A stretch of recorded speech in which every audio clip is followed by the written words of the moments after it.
sizlerle tel tel soğanlı katmer yapıyoruz. Sözü fazla uzatmadan hızlıca tarife geçiyorum. Öncelikle oda ısısında 2 su bardağı 200 milimlik 2 su bardağı su ekliyorum.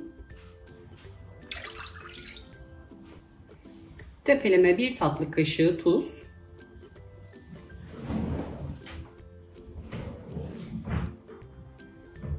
Altı su bardağı un ölçtüm ama kontrollü bir şekilde ekleyeceğim. İlk önce yarısını ekliyorum. Yumuşak, ele yapışmayan bir hamur yoğuruyorum. Hamuru güzel yoğurmak burada önemli. Mutlaka güzel bir şekilde yoğuralım.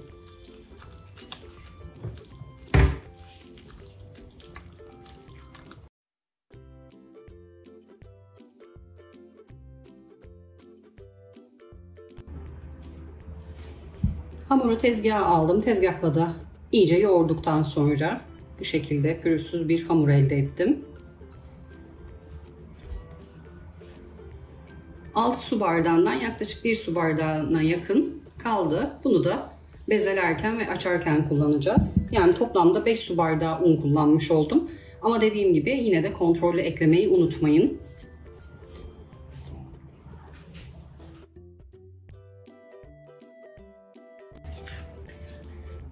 Hamuru silindir haline getirdim. Hamuru tek beze haline değil çift çift keseceğiz. Yani 3 tane hamur değil mutlaka 4 hamur olarak kesin.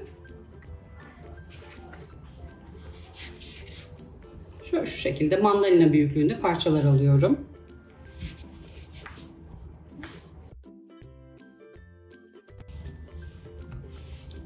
Toplamda 8 parçaya ayırdım. Yeriniz müsaitse hamuru daha büyük açabileceksiniz.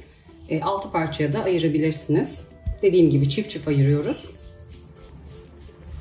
Sonrasında 2 hamuru birleştireceğimiz için 2-2 açacağız.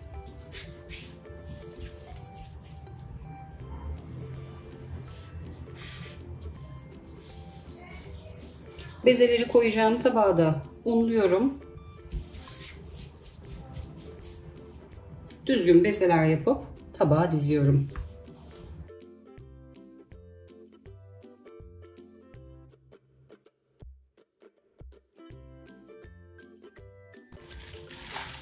Üzerinin kurumaması için buzdolabı poşetini alıyorum.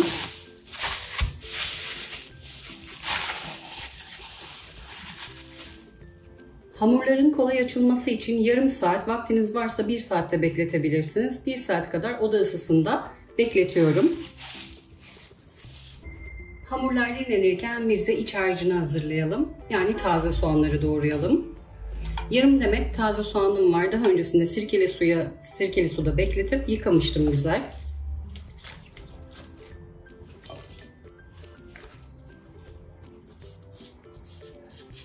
Baş kısımlarının kalın olmaması için ortadan 2'ye bölüyorum.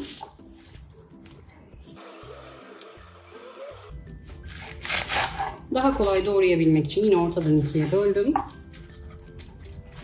Olabildiğince ince ince doğruyorum.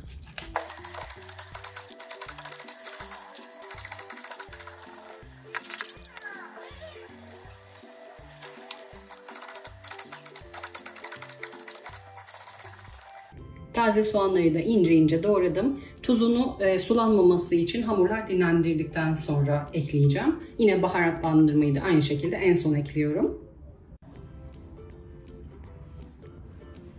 Küçük bir tencerenin içine 100 gram tereyağını aldım. Ocağa alıyorum. Kısık ateşte tereyağını eritiyorum.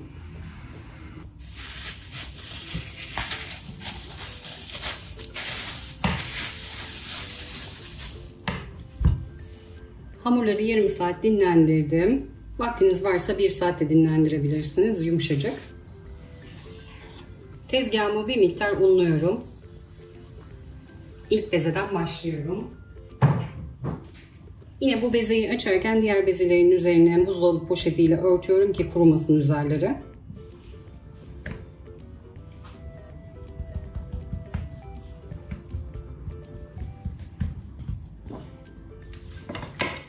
İlk bezeyi elimle genişlettikten sonra merdane ile ya da oklavayla yuvarlak açıyorum.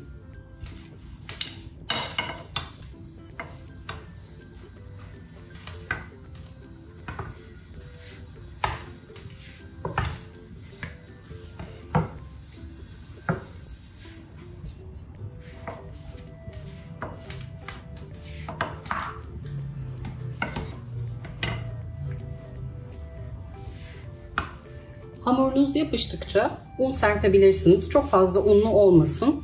Sadece bir miktar yapışmayacak kadar serpseniz yeterli.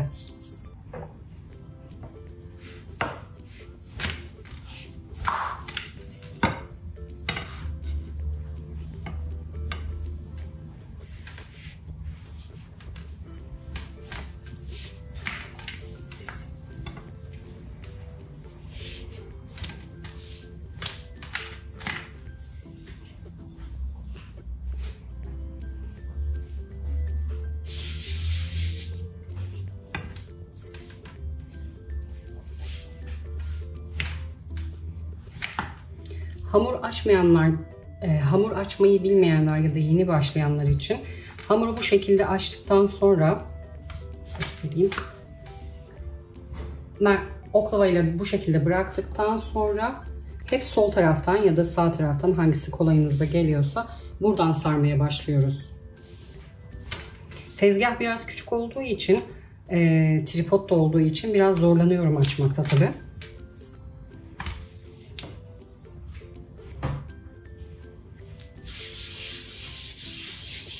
Gördüğünüz gibi çok az un serpiyorum. Çok fazla unlu, sert olmasın.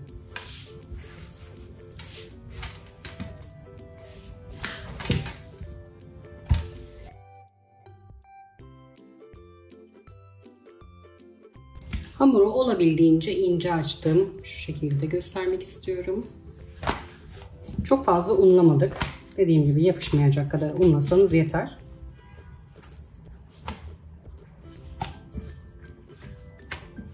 İlk hamuru kenara alıyorum. Diğer hamuru da aynı şekilde açıyorum.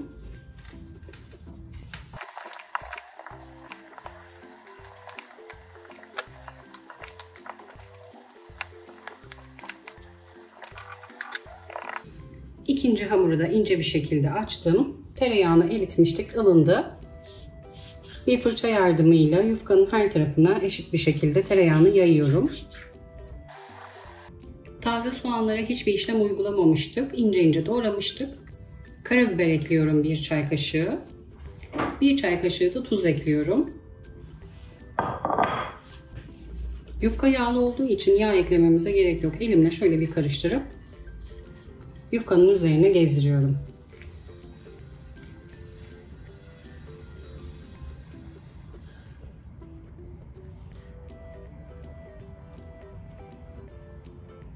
Seviyorsanız biraz daha bol ekleyebilirsiniz. İkinci yufkayı katlı bir şekilde kaldırmıştım ama masaya sererken düz bir şekilde serdim ki birbirine yapışmasın. Çok un eklemediğimiz için. Oklavaya sarıp ikinci yufkanın üzerine seriyorum. Mümkün olduğunca eşit açmaya çalışın. Üst üste geleceği için orantısız olmasın. Yine hamur yumuşak olduğu için kenarlarından çekiştiriyorum.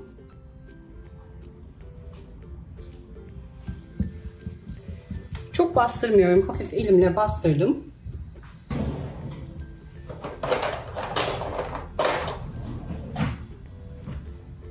Bir rulet ya da bıçakla 2 parmak kalınlığında kesiyorum.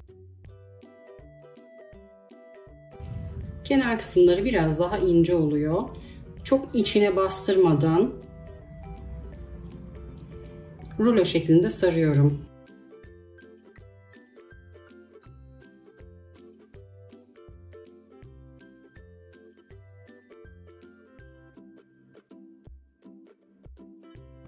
Hamurun yarısını rulo yapıyorum.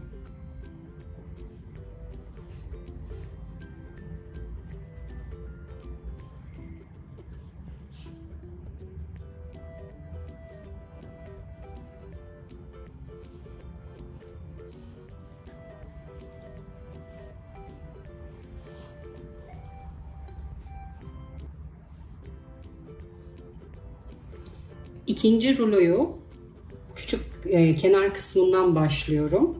Büyük kısımları en sona saklıyorum. Şöyle göstereyim. Kenar kısmından çok içeri katlamıyorum ki içi hamurlaşmasın. Birazcık gevşek sarıyorum.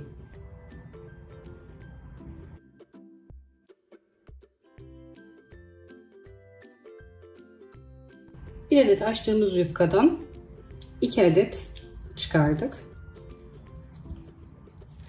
Eğer yapışmıyorsa hiç un serpmeyin bu aşamadan sonra.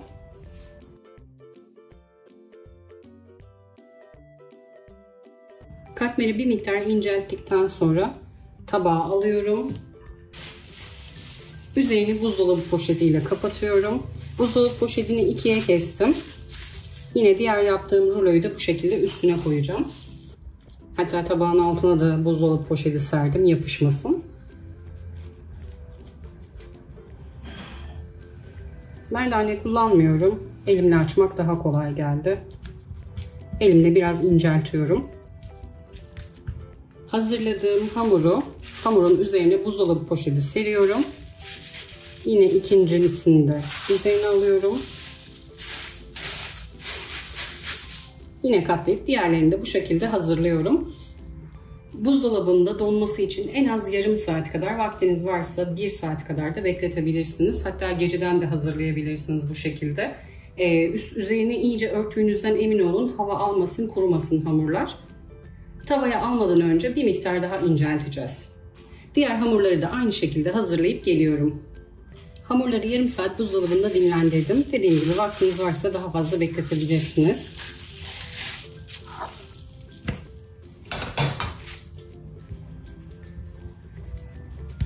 İsterseniz elinizde, isterseniz de merdane yardımıyla hafif hafif açabilirsiniz.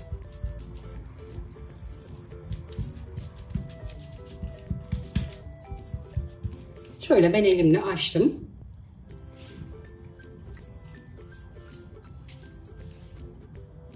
Tavayı ocağa aldım. Ocağın derecesini de orta seviyeye getirdim. Kısık veya çok yüksek olmasın.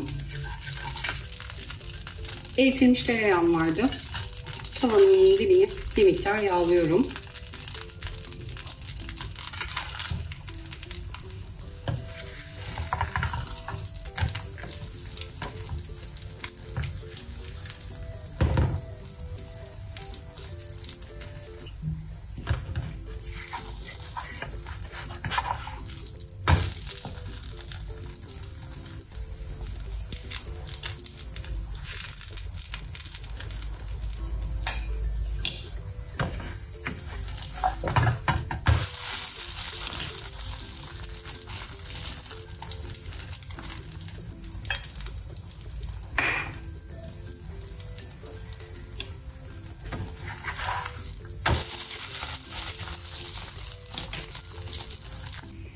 İki tarafını da güzel bir renk alıncaya kadar pişirdim.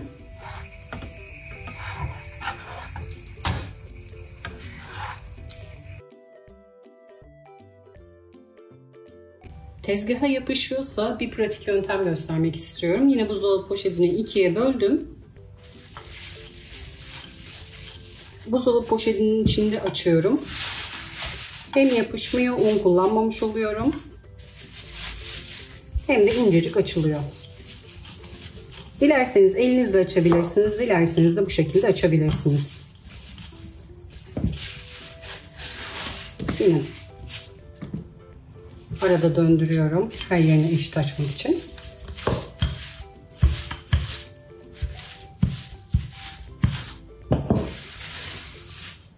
Bu şekilde incecik açabilirsiniz. Buzdolabı poşetinden de kolaylıkla alabilirsiniz. Yine kenarlarını mümkün olduğunca ince yapıyorum. Soğanlı katmerlerimiz hazır. Hepsini pişirdim. 1-2 tane de ocakta pişiyor. Pişirirken 2 tane tava kullanırsanız çok kısa sürede pişirebilirsiniz. Şöyle hala ılık. İç dokusunu da göstermek istiyorum. Üzeri çıtır çıtır.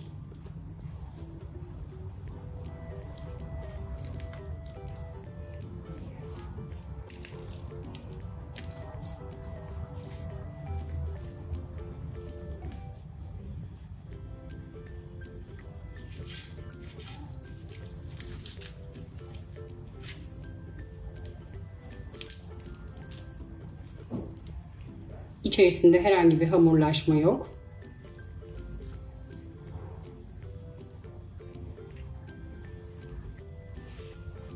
Deneyecek olan herkese şimdiden kolay gelsin diliyorum. Tüm aşamaları birlikte yaptık. Aklınızda takılan soruları olursa yorum kısmına sorularınızı bekliyorum. Gördüğüm an size dönüş sağlıyorum. Kanalıma hala abone değilseniz abone olmayı, sevdiklerinizle paylaşmayı, bir sonraki videomdan haberdar olmak için bildirim zilini açmayı unutmayın lütfen. Yepyeni tariflerde görüşmek üzere. Herkese afiyet olsun.